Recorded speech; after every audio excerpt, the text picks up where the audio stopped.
Hey everybody, this is Gunhead70, and today we're doing a review of the 1:144 scale high grade RGM-89De JEGAN ecoas type or echoes type EFS-F Special Operations Mobile Suit. And this one was just not sure what month it was released, but it was released in 2011. I think it's been out for a few months now, at least 2 or 3, I believe. Get that out of the way, and there's the mobile suit. This is mainly, I think it's mainly just like a pretty much just a grunt suit, or a different type of grunt suit. I know it's from the Unicorn series, and I have not seen any of the Unicorn series, so I don't know what role it plays. But it doesn't have any really special colors to it. It's mainly in a very dark green. I wouldn't say it's an army green, but I would say it's a really dark olive, maybe an olive drab. Also with some gray parts for the hands and the joints, and then a light, kind of looks like a lightish green, well, it's more like tan. I think a light tan for some of the foot, the crotch piece there, and on the neck. And then that's pretty much it for colors. Colors are pretty basic. The only other oddball color would be the visor, which is, I want to say it's a purplish red, but it's tucked up in there. Now, excuse me, I guess I'll just get into articulation, or at least try to. I've got a bunch of stuff on my desk and I'm kind of running out of space. I probably should clean it, but oh well. Now, we'll start with the head, obviously. The head goes up and down, and I should raise the camera up a little bit. It'll go forwards and back. Gotta watch out for that visor, because that visor pops off pretty easy. It won't really rotate all the way because of the collar piece, and then there's the what's actually getting in the way? Will it rotate? Yep. Yeah, you can get it to rotate. Up, see?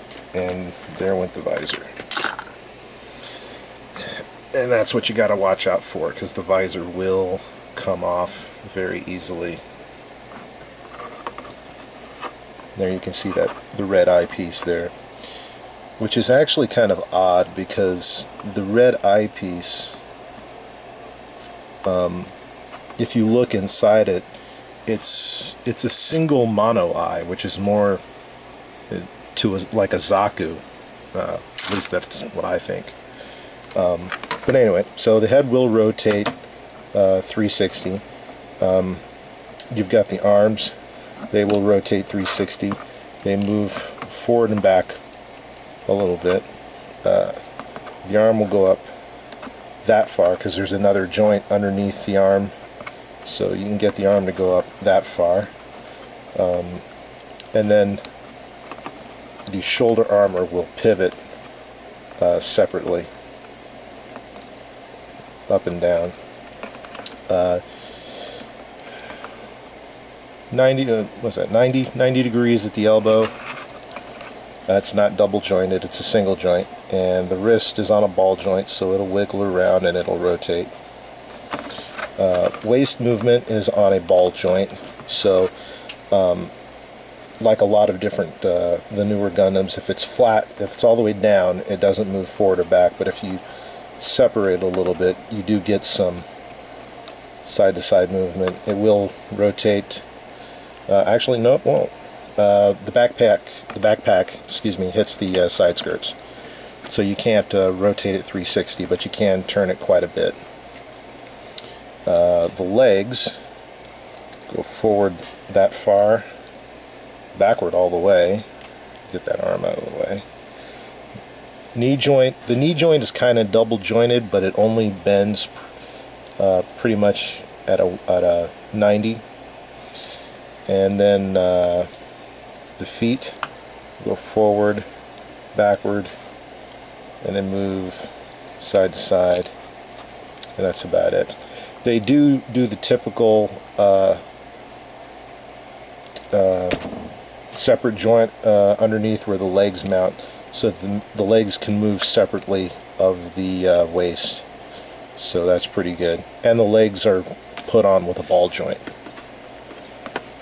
So now that's it's pretty much it for articulation, except with the backpack. Sorry, the backpack, this rear thruster here does have some slight movement in it. Be wary of these two side thrusters. They do like to pop out, so I would probably, if you're not going to paint the kit, glue them in so they don't pop out. But if you are going to paint it, then obviously you'd glue them in after you painted them. And then it's got another set of thrusters here on the bottom of the legs, and then these back pieces here can rotate up or down. You can fold them down out of the way or put them back up. So that's it for now. That is it for articulation. Well, that was almost it for articulation. The side skirts go up and down and rotate back and forth. So now that is it for articulation. So anyway, so now we get into weapons. Comes with standard fare for weapons.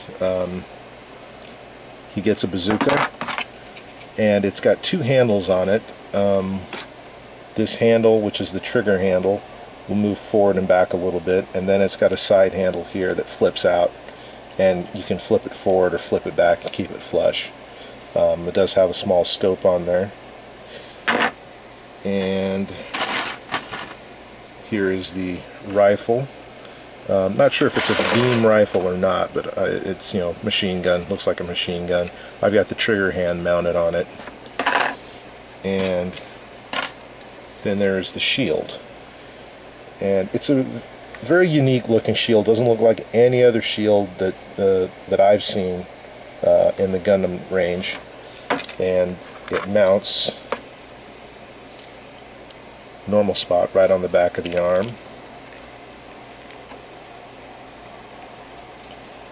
And even though it's not painted, it mounts really secure. I remember I did the video on the GM Custom, and I complained that the shield didn't mount very well. It liked to pop out, but on this one that's not a problem. The shield is on pretty sturdy. It's pretty much locked in there. And then there's a bunch of extra parts that you'll find in the kit, which I'm pretty sure are for different versions of this whenever they decide to release them.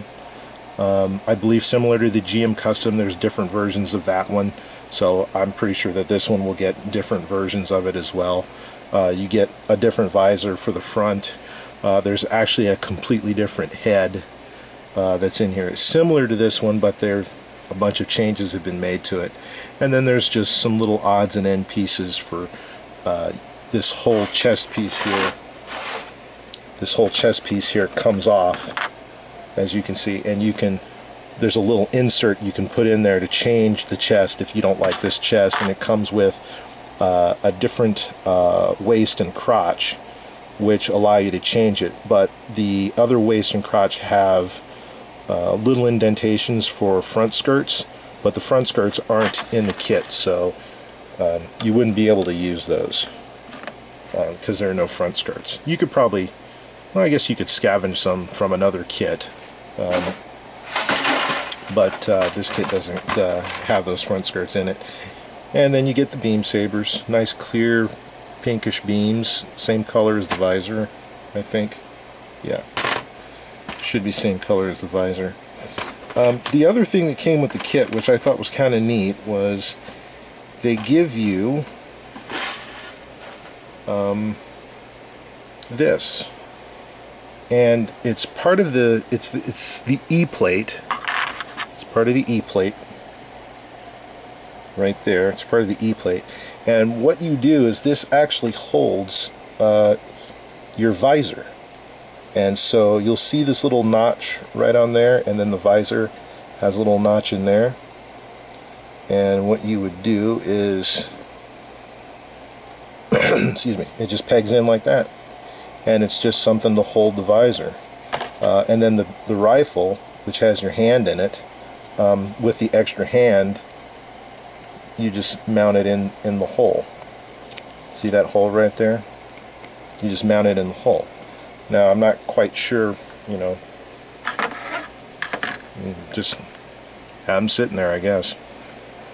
But like I said, there's a bunch of extra pieces that go with it, and I have not used any of the decals. This is the decal sheet that you will get. They are stickers. They're actually pretty nice. They actually look pretty good, so I might use these on this once I get them painted. And then you get the standard foil stickers. I won't be using these. I never do. I will more than likely hand paint all of the little details in. Now, this is going to be kind of a long video because I want to compare this one to the GM Custom. The GM Custom was very, very loose when I built it out of the box, but this one is the complete opposite. It's I wouldn't say it's tight, but it doesn't move around a lot. The joints feel nice and stiff. If I do paint this, I probably won't paint the joints, the ABS joints, which that's all it's got. It's all the joints are ABS. There's a few poly caps in there for making the connections, but most of the elbow joints and the knee joints are strictly ABS, and it makes it kind of tighter. But the GM Custom, I believe, was the same way. It used ABS as the joints, and it was really loose. So don't know what was going on between those two, but I do like the sculpt of this one a lot better than I do like the GM Custom. This one has just got a little bit better sculpt to it. So I'll actually be doing a custom with this one at some point. I've kind of been jotting down some ideas on what I want to do. I kind of think I'm going to do a lead Gundam out of it, even though it's kind of a grunt suit. I just really like the way it looks. I really like the shoulders because they remind me of the High New Gundam. They remind me of that. Kind of the legs a little bit too. But I'm also going to be making some modifications to the legs to get a little bit more bend out of them, and I might be modifying the arms as well.